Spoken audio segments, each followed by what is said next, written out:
UPSC परीक्षा 2023 में top करने वाले आदित्य श्रीवास्तव आज राजधानी लखनऊ पहुंचे। लखनऊ एयरपोर्ट पर उन्हें रिसीव करने उनके माता पिता और सीएमएस स्कूल की ओर से प्रबंधन टीम और बच्चे पहुंचे थे। इस मौके पर उनके माता पिता, सीएमएस के प्रबंधक गीता गांधी किंगडन और सीएमएस के कई बच्चों ने फूलों की माला पहनाकर उनका भव्य स्वागत किया और उनके साथ तस्वीरें क्लिक करवाई। इसके अलावा लखनऊ के कई प्रबुद्ध नागरिकों ने भी उनका स्वागत किया। इसके बाद विक्ट्री मार्च के रूप में फूल मालाओं से सजी खुली जीप में आदित्य श्रीवास्तव एयरपोर्ट से कानपुर रोड स्थित सीएमएस स्कूल पहुंचे। इस दौरान रास्ते भर बच्चे स्वागत करते नजर आए।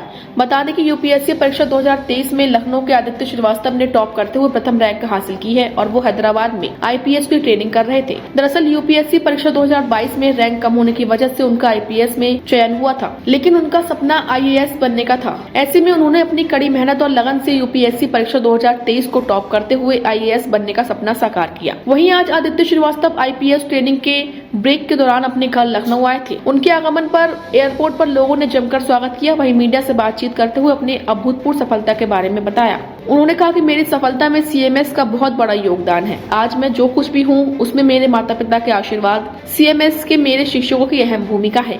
आदित्य ने आगे कहा कि स्कूल के शुरुआती दिनों में ही सीएमएस ने मेरे भावी जीवन की नींव रखी थी और शांतिपूर्ण शैक्षिक वातावरण, उच्च विचार और व्यक्तित्व विकास के प्रयास वास्तव में अतुलनीय हैं। मेरी जर्नी तो काफ़ी पहले शुरू हुई थी सीएमएस के माध्यम से ही। तो मैंने अपनी बेसिक स्कूलिंग की है सीएमएस अलीगंज सेक्टरों से 15 साल, आई थिंक 1999 से 2014। उसके बाद मैंने बीटेक एमटेक डुअल डिग्री किया है आईआईटी कानपुर से इलेक्ट्रिकल इंजीनियरिंग में। उसके बाद मैंने गोल्डमैन सैक्स में नौकरी की है, जैसा कि बता रहे थे पापा भी। और उसके बाद मैंने यूपीएससी में 3 अटेम्प्ट दिए हैं, जिसमें तीसरे अटेम्प्ट में मेरा ऑल इंडिया रैंक बनाया है।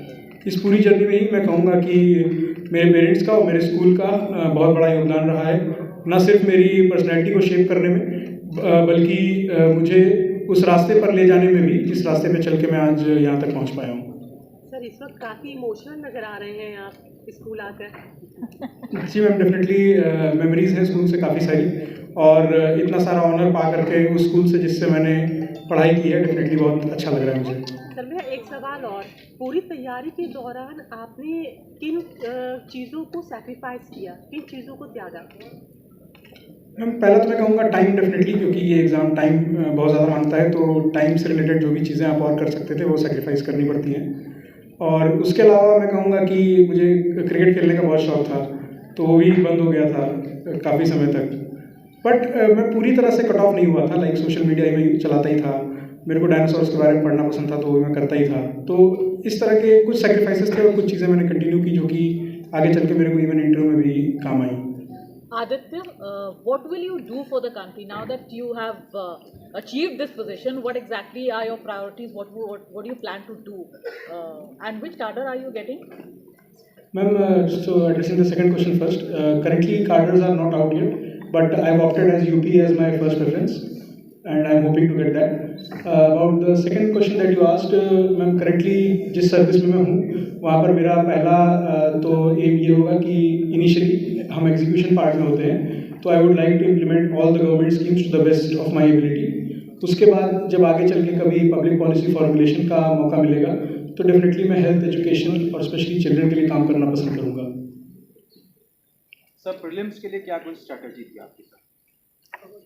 अपनी एक गलती से मैंने ये मेन चीज़ सीखी थी कि प्रीलिम्स में आपको हार्ड वर्क और स्मार्ट वर्क दोनों का मिश्रण चाहिए होता है। तो हार्ड वर्क में तो डेफिनेटली हर कोई हर प्रकार की किताबें पढ़ रहा होता है, बट स्मार्ट वर्क में एक चीज़ जो कई लोग इग्नोर कर देते हैं वो होते हैं प्रीवियस ईयर क्वेश्चंस के एनालिसिस।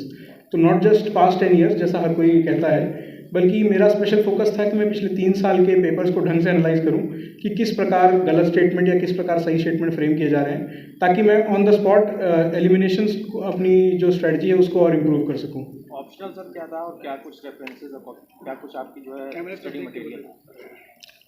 ऑप्शन मेरा इलेक्ट्रिकल इंजीनियरिंग था, और रेफरेंसेस तो बहुत सारे होते हैं क्योंकि 14 सब्जेक्ट्स थे, तो 14 किताबें भी थी हमारी, तो वो मैं अलग से डाल पाऊँगा, यहाँ पर बता पाना थोड़ा मुश्किल होगा। सर, इंटरव्यू के दौरान परेशान करने वाले सवाल कौन से रहे?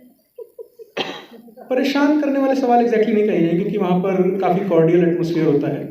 कुछ सवाल डेफिनेटली होते हैं जो आपको आते नहीं होते हैं, जैसे कि इस बार भी मेरे से एक ललिता कुमारी जजमेंट पूछा गया था, जो कि उनको एक्सपेक्टेड था कि मुझे पता होना चाहिए, बट मुझे उस टाइम ध्यान नहीं आ रहा था।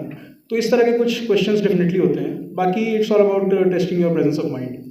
Aditya, what message will you deliver to those struggling students who are coming into the UPSC exams? मैं ये कहना चाहूँगा कि डेफिनेटली दो चीज़ों का खास ध्यान रखें। पहला कि ये एग्ज़ाम डेफिनेटली आपका परसिवेरेंस ही चेक करता है, तो जो भी आपकी असफलता है उससे परेशान नहीं होना है। इवन मैं अपना एग्जांपल देके कहूँ तो पहली बार मुझे भी असफलता ही प्राप्त हुई थी, बट उस समय इम्पॉर्टेंट हो जाता है कि आप अपने मिस्टेक्स से सीखें और उनको कैसे दूर कर सकते हैं इस पे ध्यान दें।